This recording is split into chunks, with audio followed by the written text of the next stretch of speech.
guys, Gena here. Today I'm talking to you about chronic stress, heightened sense of fear, and what it means in terms of your overall health and well-being, and also how it can prevent you from getting out there and stretching your comfort zone and experiencing all the amazing, wonderful things that the world has to offer. Most of all, we're going to talk about what it is that we can do about it to break the cycle of chronic stress and increasing and heightened fear responses. Sit back, enjoy. Those automatic things that we don't even think about. So heart rate, digestion, narrowing and expanding the blood vessels, and breathing even. So we don't tend to think about all that sort of stuff. It's pretty automatic. And our nervous system is divided up between sympathetic and parasympathetic. So our sympathetic nervous system is what kicks in when there is danger. It is our fight or flight response.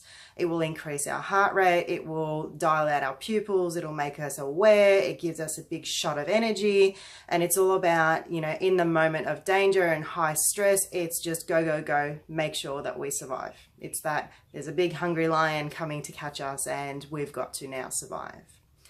The parasympathetic nervous system, on the other hand, is our relaxed system. So this is the one that brings us back down to, a state of rest and relaxation, a state of calm. It brings down the heart rate. It improves our digestion. It brings us into a state of peace. And it's the state that our body likes to be in majority of the time. So after the sympathetic nervous system has gotten us out of danger, it is now time for our parasympathetic nervous system to kick in and to get everything flowing and running more smoothly once again.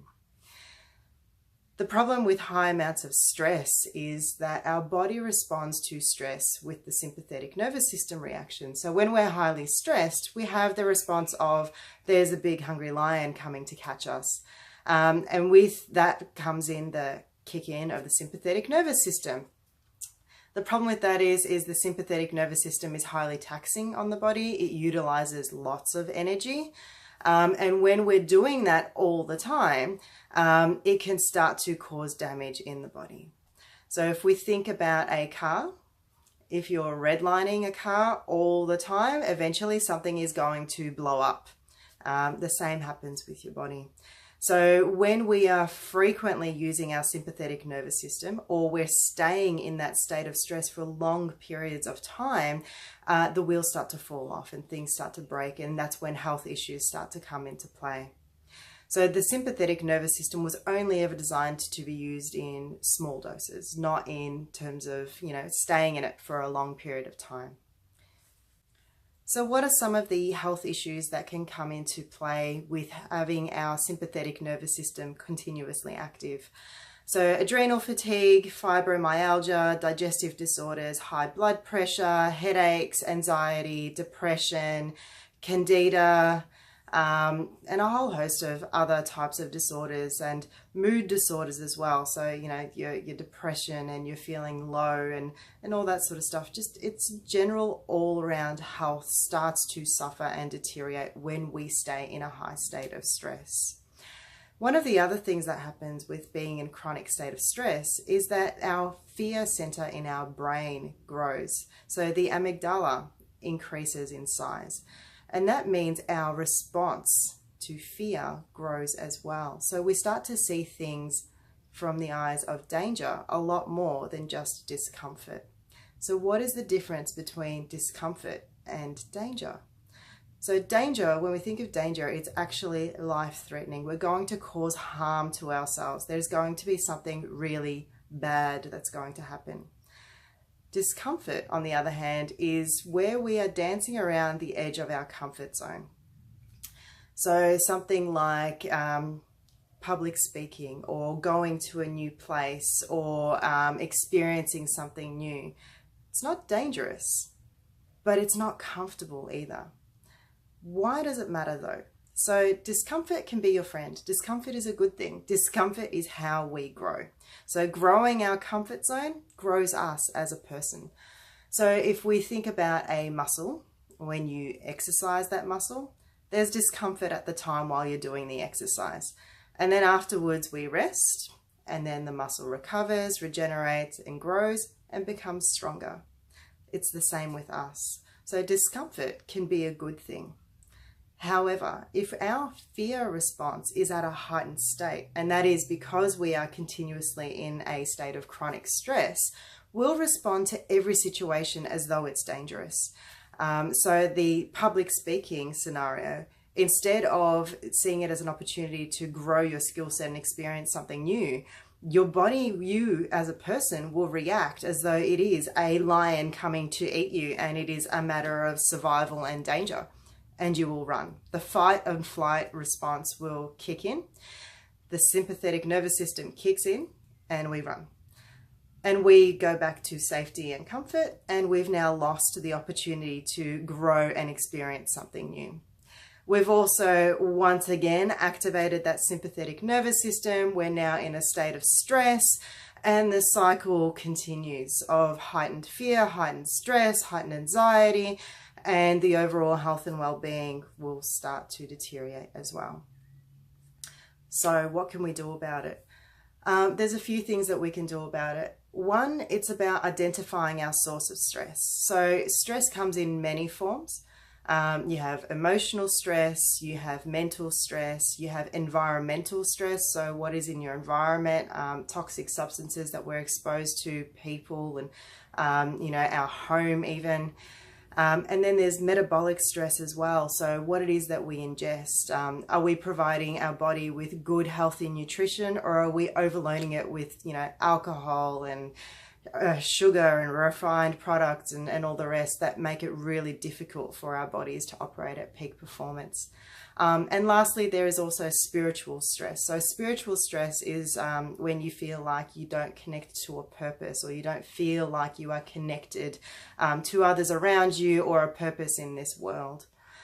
Now, individually, each one of those stress factors can seem like not that much of a big deal.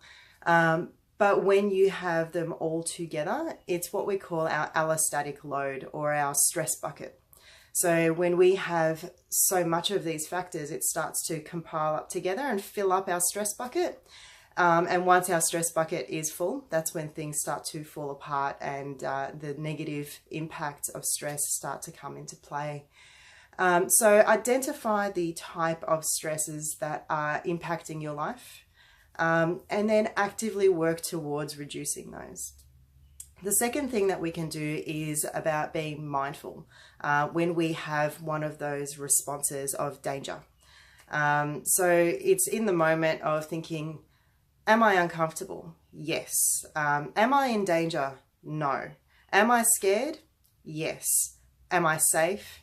Yes. Okay. This is one of those scenarios where my danger response is overreacting, and I am overreacting, but it's actually just uncomfortable. And there's an opportunity here for me to grow. And this is where we start to use our positive self-talk, and where we say, this is an opportunity for me to grow as a person. This is an opportunity for me to grow outside my comfort zone. I am safe. I am okay. I'm not in danger. It's okay for me to be nervous. It's okay for me to be excited. It's okay for me to be a little bit scared. I will get through this, and I will be a better person. I will grow from the experience. When you start to do that more and more, when we start to discern the difference between danger and discomfort, that's when we start to train ourselves to respond appropriately. And then we start to respond to the dangerous situations as danger, as they should be. And we start to respond to discomfort by identifying it as discomfort. And that is okay. And we start to see ourselves as in an uncomfortable situation with an opportunity to grow. And when we grow our emotional and our mental resilience as well. And when it comes to exercise and physical activity, we start to grow in terms of our physical resilience as well. So they are the main key things in terms of how you start to unwind the impacts of chronic stress and a heightened fear response. If you would like to know more about how to activate the parasympathetic nervous system, I also have a video on left nostril breathing, and also a little bit more of an explanation as to the importance of the parasympathetic nervous system as well. So check it out, have a look, leave me any questions if you have any, happy to answer them anytime. You know, look forward to hearing from you, and most of all, wishing you all the very best in terms of your health and well-being, and bringing about the best possible well-being state that you can be in terms of mind, body, and spirit. So thank you very much for watching. Namaste. Enjoy your day. See you later.